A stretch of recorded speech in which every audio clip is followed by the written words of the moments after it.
Listo, bueno. ¿Ahí vimos? Bueno. 5 razones por qué es importante conocer la historia. Luego ustedes me dirán si digamos, estas 5 razones les parecen relevantes, si les parece que pues no aplica o tal vez tengan alguna razón adicional. Conocer nuestras raíces. ¿Por qué? Porque como les decía, nos permite, digamos, comprender por qué creemos lo que creemos.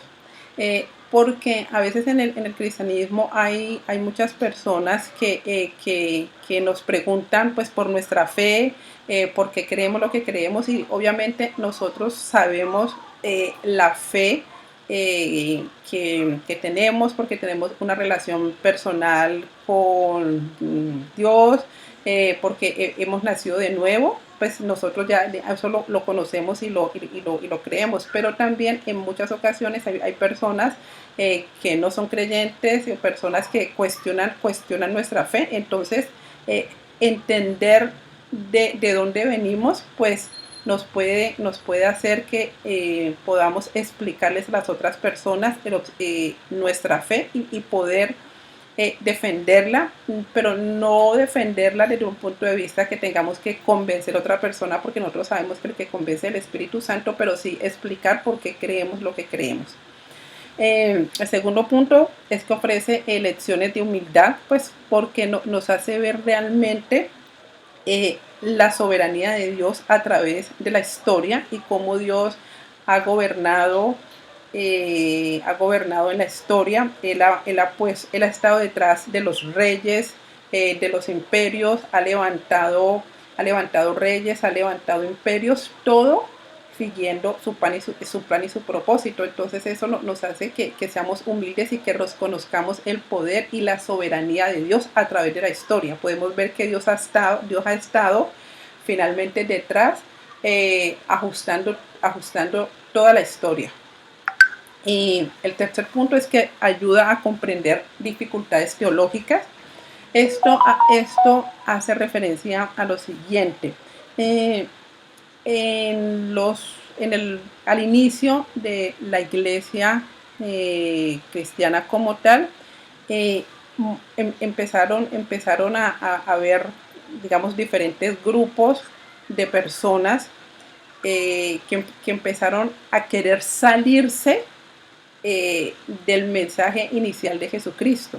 Entonces ellos plantearon teorías diferentes y muchísimas personas los siguieron.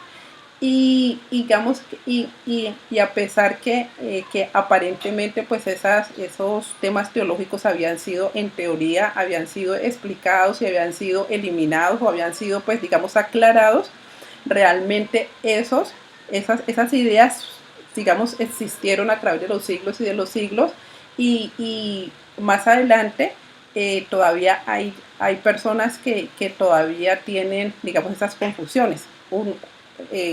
Cosas, por ejemplo, como que niegan que Jesús sea el Hijo de Dios. Entonces, aún hoy hay grupos o sectas que todavía niegan que Jesús sea el Hijo de Dios. Entonces, si uno va a la historia, puede entender en qué momento nació esa confusión, y uno puede, digamos, que entender de dónde viene como todos esos problemas teológicos, porque vamos a ver en qué momento nacieron y cómo fueron abordados en su momento. El cuarto punto, pues que contribuye a entender ciertas realidades sociales eclesiásticas. Vamos a ver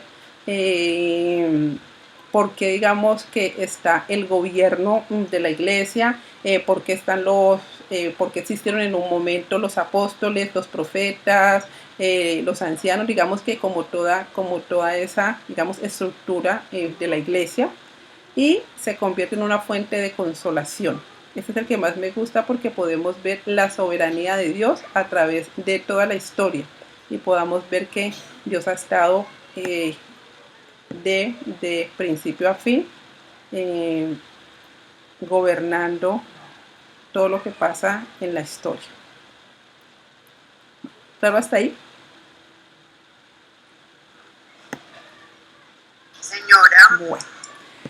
Bueno, entonces vamos a ver como unos antecedentes. todo hecho humano desde las cosas cotidianas que nosotros vivimos en nuestra casa, en nuestra familia, en nuestro país, pues hay unos antecedentes, porque es que las cosas no pasan en el vacío. Siempre, digamos, hay muchas cosas que están pasando alrededor y que aceleran que pasen los hechos, le dan forma a las circunstancias y pues evidentemente pues el cristianismo no es la excepción. Entonces hay unos antecedentes que, que dieron forma o prepararon de alguna manera para que naciera, digamos, el cristianismo. Entonces, aquí todavía no ha nacido el cristianismo, o sea, no ha nacido todavía. Estamos antes de su nacimiento y vamos a ver unas situaciones que estaban pasando en esa región desde el punto de vista político, intelectual, religioso y social. Y digamos que todos esos hechos, pues, contribuyeron como tal al nacimiento y a darle forma al cristianismo. Entonces vamos a empezar con unos antecedentes políticos y qué estaba pasando en esa región. Vamos a hablar de Alejandro Magno y de lo que él hizo. ¿Alguien ha escuchado hablar de Alejandro Magno? ¿Qué sabe de él? ¿Se vio la película? ¿Qué saben de Alejandro Magno? ¿Quién tiene la mano levantada? Rey de Babilonia. ¿Señor? Rey de Babilonia. Rey de Babilonia. ¿Quién dice algo más? Sí es el rey, pero no de Babilonia, pero te hago una rey. No, es de Persia. Rey de Persia, nos vamos mejorando, nos vamos acercando. Ahora es el imperio persa. Macedonio. Macedonio, sí, muy bien. El imperio griego, muy bien.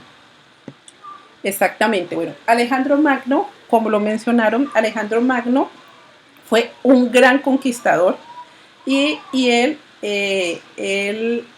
era, digamos, que el representante del imperio griego. Alejandro Magno tenía una sed impresionante para conquistar. De hecho, él fue el general más exitoso de la antigüedad. Entonces, él, pues, nació, digamos que él nació en Macedonia, y él, digamos que heredó el imperio griego. Y él lo heredó y él empezó a conquistar muchísimas regiones. Y dentro de las conquistas, él llegó también a lo que se llama Palestina, que digamos que es la tierra donde siglos después, pues nacería Jesús. Lo importante de Alejandro Magno, y porque lo vemos aquí como antecedente político, es que Alejandro Magno era un enamorado de su cultura. Era un enamorado de la cultura griega y él quería, digamos, que llevar el estilo de vida griego a todas las regiones por donde él pasaba. Digamos, él era un enamorado de su cultura. Entonces él quería, pues, que a donde fuera la gente pensara como griego, hablara como griego, adorara a los dioses griegos.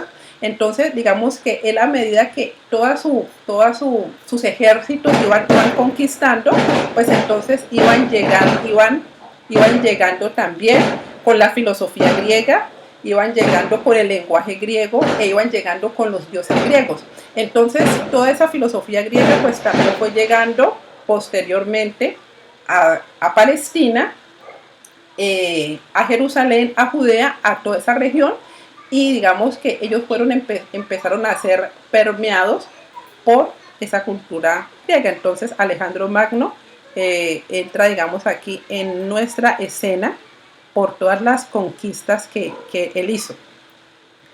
Acá también, como un antecedente político, el impacto que iba a tener el Alejandro Magno y el imperio griego, pues fue anunciado por Dios a través del profeta Daniel siglos antes. Entonces, alguien que me ayude con Daniel, leyendo Daniel 8, del 20 a 20, de Daniel 8, de los versículos 20 a 22. Entonces, alguien que tenga la Biblia ahí y me ayude con eso, por favor.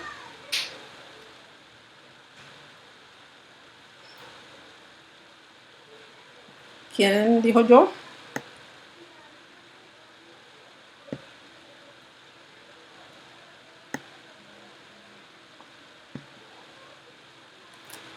Aquí lo tengo. Listo, dale. El carnero de dos cuernos que has visto simboliza a los reyes de Media y Persia. El macho cabrío es el rey de Grecia y el cuerno grande que tiene entre los ojos es el primer rey. Ok, bueno, entonces acá Dios ya había anunciado siglos antes que iba a haber un rey de Grecia, y ese rey de Grecia iba a conquistar mucho territorio, y también parte del territorio que él iba a conquistar, pues lo que ya es particularmente la tierra de Palestina, donde estaban los judíos. Entonces, pues como en esa tierra fue la tierra que nació Jesús, fue la tierra en la que nació, digamos, el cristianismo. Entonces, el hecho que estuviera Alejandro Magno con toda su filosofía griega, con todo el idioma griego, empezó, digamos, que a darle forma. ¿Y por qué? Porque más adelante vamos a ver que el Nuevo Testamento fue escrito en griego. Entonces fue escrito en griego, y como ya Alejandro Magno había popularizado el lenguaje griego, entonces ¿qué hizo? Pues que fue muchísimo más fácil para la expansión del cristianismo. ¿Por qué? Porque ya había un lenguaje común. Es más o menos hoy como el inglés. Digamos que el inglés es una lengua universal. Entonces, uno a donde vaya, a cualquier parte del mundo, encuentra a alguien que hable inglés. Eso mismo era lo que pasaba en ese tiempo con el griego. En cualquier, o sea, sin importar que hablaran hebreo, que hablaran, no sé, persa, pero en todas partes se hablaba el griego. Entonces, Alejandro Magno con sus conquistas fue preparando el camino con el lenguaje para que cuando llegaran, se escribiera el Nuevo Testamento, que se escribió en griego. Entonces cualquier persona podría leer el Nuevo Testamento porque fue escrito en griego, es un lenguaje que ya todos lo conocían. Y no solamente el lenguaje, sino que también, vamos a ver más adelante, que la cultura griega, la filosofía griega, la forma de pensar de los griegos, lo fue abonando más adelante para la expansión del cristianismo. Otro antecedente político que también tuvo que ver también con los griegos. Los griegos muy divinos y todos con su lenguaje, con su filosofía, pero también llevaron la idolatría. Ustedes saben que los griegos eran totalmente pues idólatras. Ellos tenían muchísimos dioses, y ellos también, al mismo tiempo que iban llevando su lenguaje y que iban llevando la filosofía, pues también iban llevando los dioses griegos. ¿Y ustedes qué piensan que pensaban los judíos sobre los dioses griegos? ¿Ustedes creían que ellos iban a adorar a todos los dioses griegos, a Zeus, Afrodite y todo lo demás? ¿O que ellos lo asumieron sin ningún problema, los judíos, cuando llegaron todos los dioses griegos? ¿Ustedes qué opinan que pasó ahí? ¿Que ellos lo aceptaron? ¿Qué creen que les pasó ahí?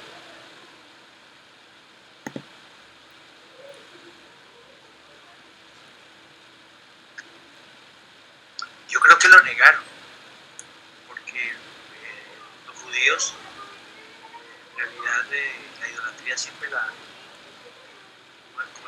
la han tenido en cuenta. No es raíz de Dios. Exactamente. Los judíos ellos eran muy celosos con la idolatría. ¿Por qué? Pues porque Dios les había dicho a ellos que no podían tener otros dioses ajenos a él. Entonces imagínense que llega aquí Alejandro Magno con todos sus ejércitos y digamos que llega a un punto que fue como lo peor de lo peor, era que en el mismo templo de Jerusalén profanó el templo y se lo dedicó a Zeus y sacrificó un cerdo dentro del templo. Digamos, para ellos eso fue pues lo peor de lo peor. Entonces, ¿eso qué hizo? ¿Eso qué hizo? Pues hizo que los judíos se rebelaran, que se levantaran en contra, de los griegos, pues para sacarlos de su territorio, porque realmente los judíos estaban siendo invadidos por los griegos. Entonces, obviamente, pues los judíos, como cualquier pueblo, pues no querían ser invadidos por ninguna potencia, y pues menos por una potencia que iba en contra totalmente de su fe y que profanó lo más sagrado que tenían ellos. Entonces hubo algo que se llama la rebelión de los macabeos, que esa rebelión pues realmente, ¿qué buscaba? Pues buscaba que los griegos salieran pues del territorio.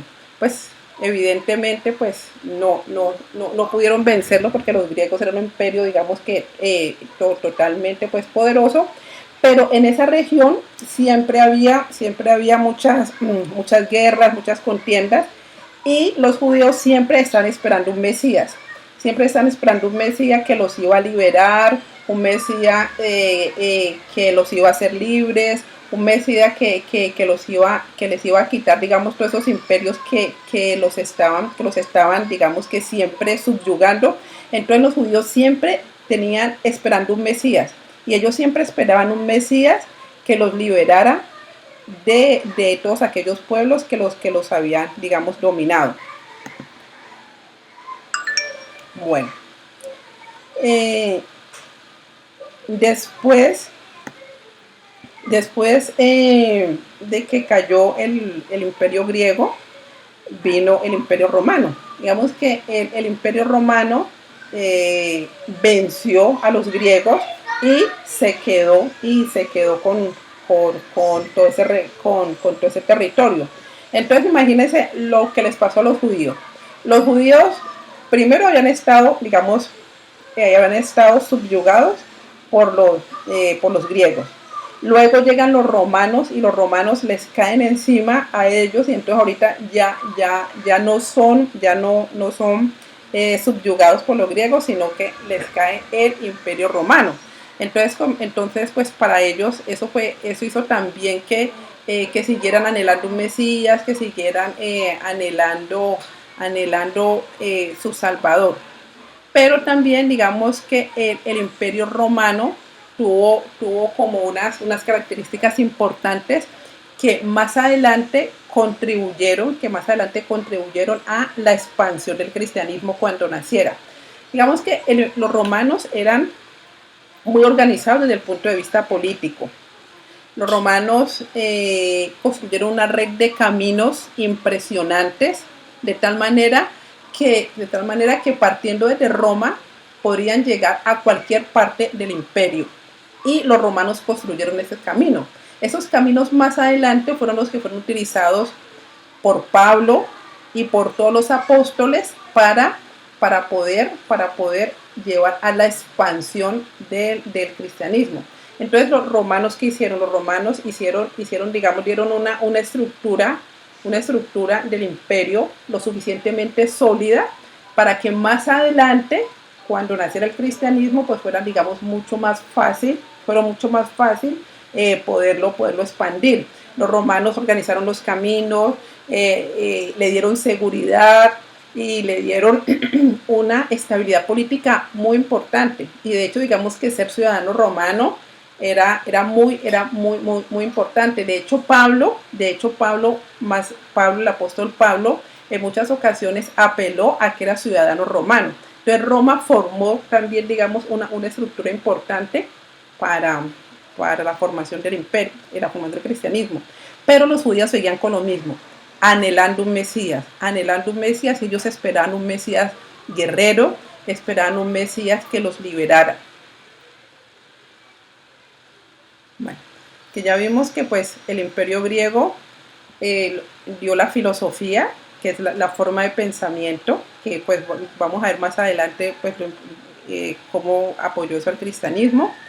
La mitología, lo malo fue que digamos que les metió una cantidad de dioses que pues que ellos no aceptaban, y eh, dio paso al idioma griego. Se llamaba, en ese tiempo, se llamaba el griego koiné, que era el griego que hablaban las personas comunes y corrientes, o sea, no era el griego pues así súper estudiado, súper complejo, no, se llamaba griego koiné, el que hablaban las personas comunes y corrientes. Entonces, digamos que todos esos hechos fueron, digamos, pavimentando el camino para el cristianismo. Grecia dio filosofía, dio el idioma como puntos importantes, pero pues desafortunadamente también metió todo lo que era la idolatría. Y Roma dio lo que se llamaba el conjunto de leyes, que se llamaban les romana, todo el conjunto de leyes, la paz romana, que pacificó realmente el imperio, porque digamos que en esas regiones había muchos asaltantes, muchos delincuentes, pero como los romanos tenían muchas legiones, eran ejército, eran muy tesos con eso, entonces ellos pacificaron el imperio. Pero también lo malo es que se dio el sincretismo religioso, es decir, que cualquier persona que de alguna manera estuviera bajo el imperio romano, los romanos lo dejaban que creyera en sus dioses, pero necesariamente tenían que creer en al menos un dios de los romanos.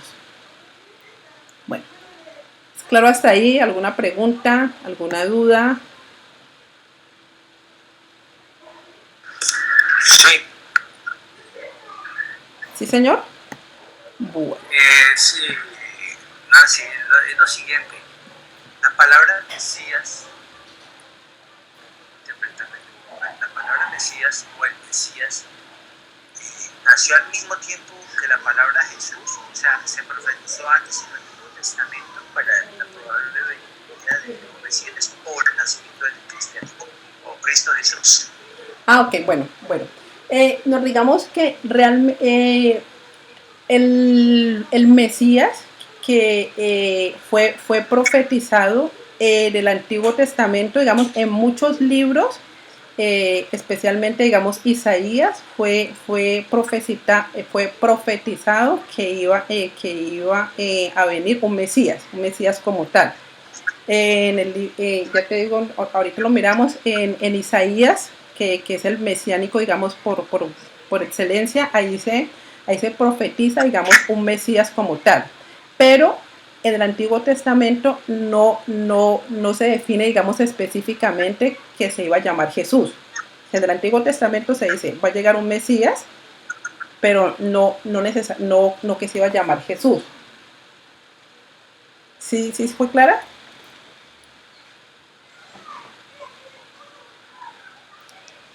¿Aló?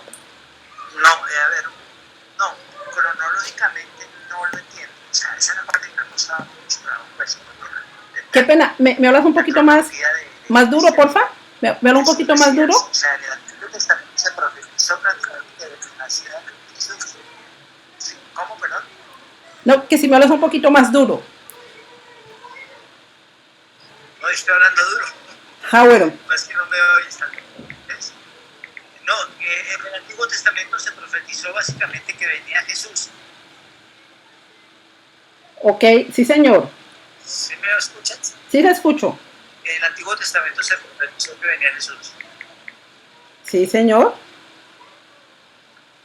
Isaías 9:6. Llamar el nombre de Jesús o Mesías, hablo yo cronológicamente, ya sea finalizando que llamamos en la escritura del Antiguo Testamento, ¿no? Ah, ok. Entonces, mira, bueno, sí, mira, en el libro de Isaías 9 se hace la promesa del nacimiento y reinado del Mesías. Que lo vamos a leer Isaías 9.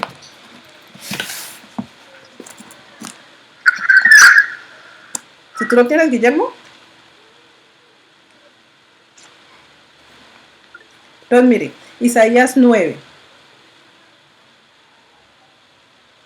Del 9, digamos que de Isaías del 9, del 1 al 7, está como toda la profecía del Mesías.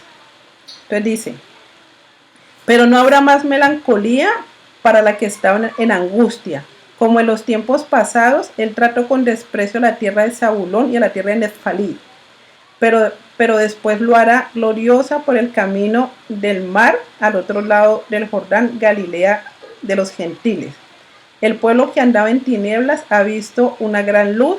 A los que habitaban que habitaban en tierra de sombra de muerte, la luz ha resplandecido para ellos. Entonces, en el libro de Isaías, específicamente Isaías del 9, del 1 al 7, está la promesa de que Dios iba a mandarles un Mesías. Entonces todo el pueblo de Israel conocía esa promesa y todos ellos estaban esperando el nacimiento del Mesías. En Isaías 9 no dice específicamente que el Mesías iba a llamar Jesús. No, hablan del Mesías como promesa, y pues ya cuando nace, o sea, cuando ya nace Jesús y se dan todas las evidencias, pues ese es como el cumplimiento de la promesa. ¿Sí fui clara? Sí, muy bien, clara. Okay. Ya estoy más entendiendo un poquito. Ah, listo, perfecto. Sí, ya, vale, sí. O sea, todos los judíos de la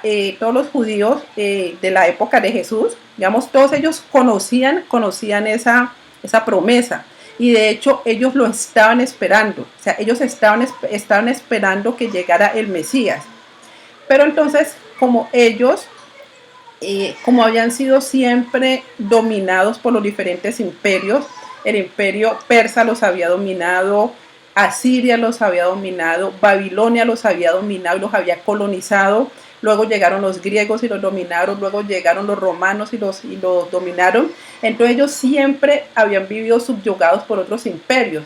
Entonces, como se anuncia un Mesías, ellos estaban esperando un Mesías que fuera guerrero, un Mesías que viniera guerrero y que les quitara la opresión que ellos habían tenido por todos los imperios anteriores. Por eso es que los judíos fue tan difícil que ellos aceptaran la forma en la que vino Jesús, porque ellos no esperaban que Jesús se presentara como se presentó, que fuera crucificado, que fuera pisoteado. Para ellos no les cabía en la cabeza, porque ellos tenían en su estructura mental un Mesías guerrero, un rey y un salvador, pero un salvador guerrero, no un salvador como realmente llegó. Sebastián, ¿tiene alguna pregunta? Listo, dale, Sebastián. Gracias, Guillermo. No era una pregunta, sino era tal vez también para un aporte respecto a la pregunta que hizo. Por supuesto, lo que dice la profe sobre que Mesías en el contexto histórico, digamos que se aplicaría solamente al pueblo judío, esencialmente porque eran ellos los que primero tenían una promesa de Abraham, Isaac y Jacob, que fueron esclavizados a través de la historia. Pero la palabra Cristo también es bastante relevante, porque es lo que hace que el Mesías se vuelva universal. Es decir, que para todas las personas de habla griega reconozcan a Jesús como el ungido el Dios de los judíos. Entonces, cuando se le empieza a conocer a Jesús como Cristo, al mismo tiempo a nosotros se nos empieza a conocer como cristianos, en el sentido en que somos los que se parecen al ungido, los que siguen sus enseñanzas, los que viven todos los días tratando de vivir como él. Entonces, también para puntualmente decir históricamente cuándo fue primero el uno del otro, por supuesto fue Mesías, Pero si pudiéramos decir cuándo fue Cristo, fue también al mismo tiempo que nos empezaron a conocer como cristianos, que se popularizó el término Cristo, porque en el Imperio Romano empezaron a reconocer que había un grupo de personas que vivían como este Cristo de Judea. Vale, muchas gracias Sebastián por el apunte, si tienes razón. De hecho, pues lo vamos a ver más adelante, y en la iglesia de Antioquía en Siria fue como el primer momento en el cual se acuña el nombre como cristiano, como seguidores de Cristo. Pero si tienes mucha razón en el Cristo, de hecho es una palabra griega. Bueno, muchas gracias.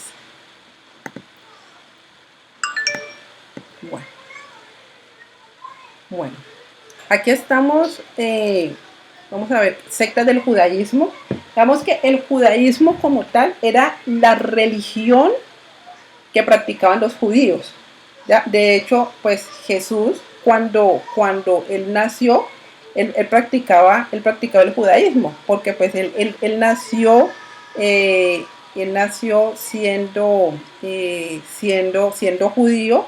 Él practicaba el judaísmo, y cuando nació en el judaísmo habían como diferentes sectas o como diferentes grupos de personas que nosotros los vamos a ver en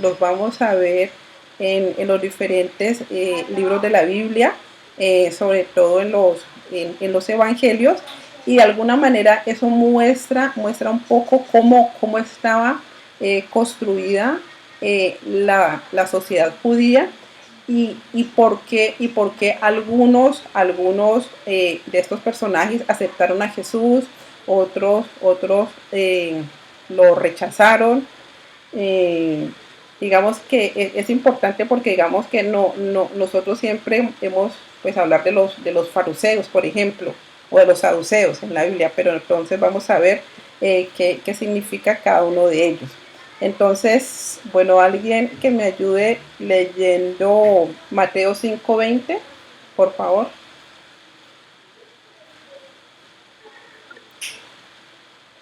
Mateo 5:20 le hace referencia a los fariseos. Ya lo estoy buscando. Listo. Otro que tenga listo Mateo 6:16, otro Lucas 6:15, y finalmente otro Mateo 22:16. Entonces aquí tengo el de Mateo 5:20. Dale. Porque les digo a ustedes que no van a entrar en el reino de los cielos a menos que su justicia supere a la de los fariseos y de los maestros de la ley. Ok, bueno, los fariseos eran un grupo religioso, que ellos eran muy apegados a la ley, y que era la ley, digamos, del judaísmo, pero no solamente a los 10 mandamientos, sino a todas las leyes que tenía el pueblo, que se pueden ver en el libro de Deuteronomio. Entonces ellos eran apegados a la ley, totalmente apegados a la ley, y por eso Jesús siempre iba en choque con ellos. ¿Por qué? Porque ellos no habían entendido como el espíritu de la ley, sino que simplemente se apegaban a la ley porque sí. Muchos de las confrontaciones que tuvo Jesús con ellos fue algunas de las siguientes. Por ejemplo, Jesús sanaba a las personas de sus enfermedades en el día de reposo, y muchos de los fariseos lo acusaban a Jesús de sanar en el día de reposo. ¿Por qué? Pues porque para los fariseos, y en general para los judíos como tal, el día de reposo era un día en el que la gente se reposaba, o sea, la gente no hacía absolutamente nada, no trabajaba, no hacía viajes, no vendía nada, absolutamente nada. Para ellos era un día de reposo. Entonces imagínense que los fariseos eran tan legalistas, que acusaron a Jesús de que había sanado a una mujer que estaba enferma como por 18 años, que Jesús la sanó en el día de reposo. Y para ellos eso era el colmo, la tapa de la olla. ¿Por qué? Porque los había sanado en el día de reposo. Entonces los fariseos eran muy apegados a la ley y por eso es que Jesús siempre se iba en contra, digamos que chocaba mucho con los fariseos, porque para ellos era más importante la ley que la misericordia, Y de hecho muchos de los fariseos fueron los que fueron en el complot para destruir a Jesús. Bueno, los saduceos. Mateo 16:6.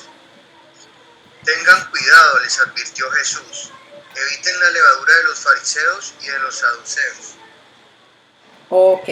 Bueno, los saduceos era como el partido sacerdotal. O sea, eran los sacerdotes que controlaban el templo, los que tenían que ver con toda la organización del templo. Entonces era básicamente un partido, eran personas que su razón de ser eran ser sacerdotes y cuidar el templo.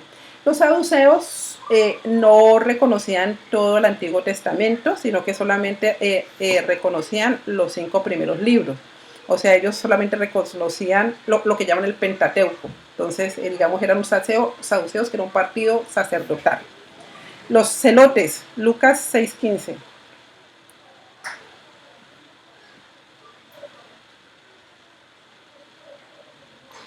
¿Quién tiene ese?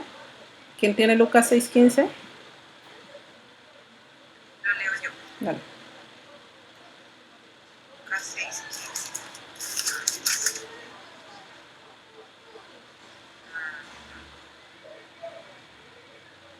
Mateo, Tomás, Jacobo, Juan, Felipe, Bartolomé. Ay, espérate. Mateo, Tomás, Jacobo, hijo de Alfeo, Simón, al que llamaban el celote. Ok, bueno. Los celotes, la palabra celote viene de un término que significa celoso.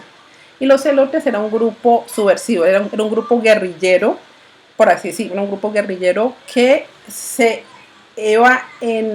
estaba en contra de la ocupación romana. Entonces, eso era un grupo que, digamos, siempre estaba peleando, que siempre estaba en contra de los romanos y siempre ellos le estaban generando conflictos a los romanos. ¿Por qué? Pues porque ellos querían que los romanos se fueran del territorio. Entonces, uno de los apóstoles que estaba con Jesús formaba parte de este grupo. Digamos, este grupo, ellos odiaban en lo más profundo de su ser que su tierra fuera dominada y controlada por los romanos. Digamos, luego están los esenios. Los esenios eran un grupo de personas que eran, digamos, muy celosas del judaísmo. Y ellos vivían apartados de la sociedad. Ellos vivían en el desierto, ellos vivían apartados porque no se querían contaminar con todo lo que pasaba, digamos, en medio de Jerusalén, en medio de todo lo que pasaba en la sociedad. Era más o menos como los monjes que se apartan de absolutamente todas las personas, que se van a conventos como para orar, para estar alejados de toda la sociedad. ¿Por qué? Pues porque creen que si están en conjunto con las otras personas se van a contaminar. Entonces era un grupo que estaban, digamos, apartados. De hecho, se cree que Juan el Bautista era un esenio. Y finalmente, los herodianos. Mateo 22:16. Yo tengo a Mateo 22:16. Listo. Vale. Mateo 22:16. Enviaron a algunos de sus discípulos junto con los herodianos, los cuales le dijeron: Maestro, sabemos que eres un hombre íntegro y que enseñas el camino de Dios de acuerdo con la verdad.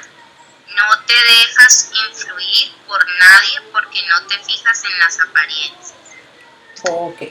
Bueno, los herodianos eran un grupo, un movimiento político que él simpatizaba con el gobernador puesto por los romanos, Herodes, que Herodes fue el que estaba gobernando cuando nació Jesús y que fue el que mandó a matar a todos los niños menores de 2 años esperando matar a Jesús. Entonces era un grupo de personas, un movimiento, realmente un movimiento político que él, digamos, apoyaba a Herodes como tal.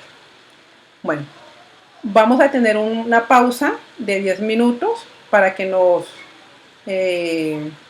paremos un rato, nos desperecemos, nos estiremos y nos vemos entonces aquí a las 8:15. Retomamos entonces, ¿vale? Bueno, señora. Vale, gracias. Ok, gracias. Muchas gracias. Ok.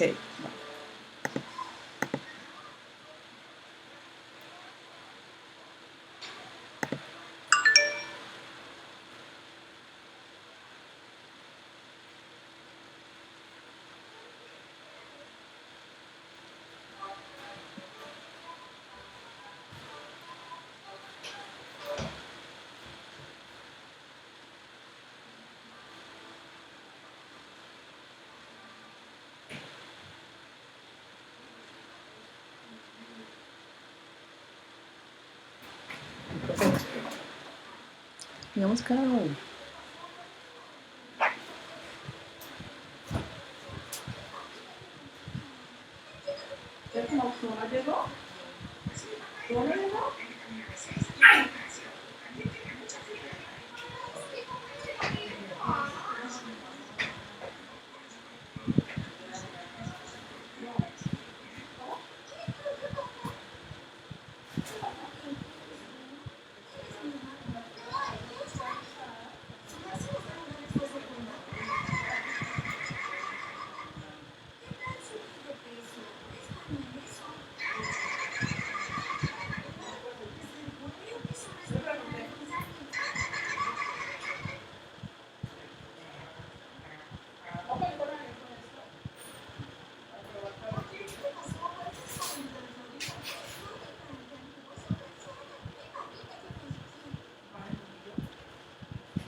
más. Tengo que pedirles que bajen del autobús.